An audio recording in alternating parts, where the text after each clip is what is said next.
Hello and welcome to the Kenneth for Camel Law Office Legal Podcast. In this issue, we talk about probate in New Jersey. In particular, there are many duties of an executor.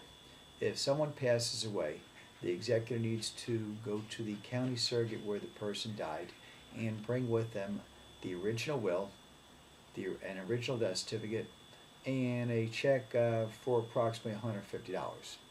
The surrogate afterwards will send the person the surrogate certificates called shorts.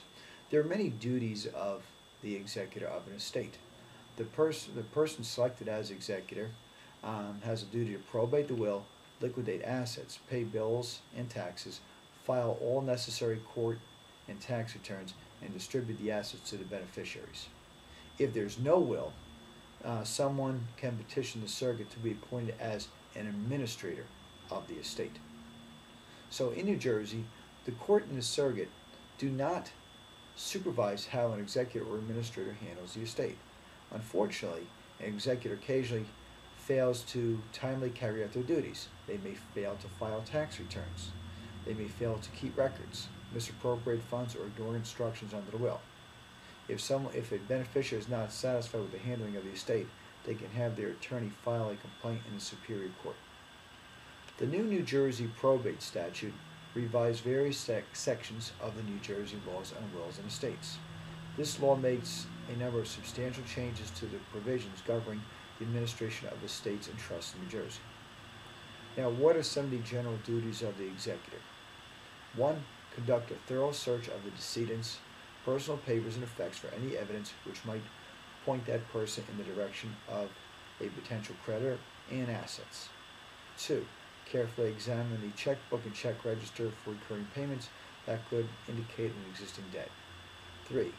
Contact the issuer of each credit card that the decedent has passed away.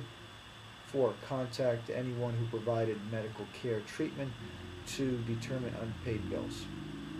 The attorney cannot file the New Jersey inheritance tax return until it's clear that the amounts in the medical bills and other expenses are paid. Medical expenses can be deducted on the New Jersey inheritance tax return. Now, the executor should do some of the following.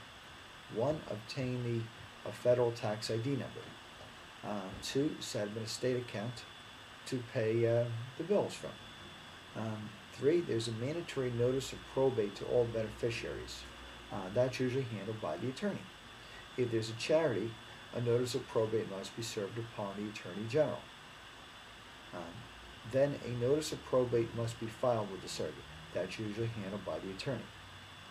The executor and the attorney and accountant then file federal and state income tax returns, and then there's the preparation of the New Jersey inheritance tax return and obtain any tax waivers. The inheritance tax return is due within 8 months after the person's death. Once everything is wrapped up, then prior to the beneficiaries receive money, there's a requirement that there's either an accounting or the beneficiaries sign and file a release and refunding bond. For additional information on handling an estate in New Jersey, contact a probate attorney. Call the law office of Kenneth for Cameron, 732-572-0500, 2053 Woodbridge Avenue, Edison, New Jersey, 08817. On the web at www.njlaws.com, that's njlaws.com, or centraljerseyelderlaw.com. Thank you and good luck.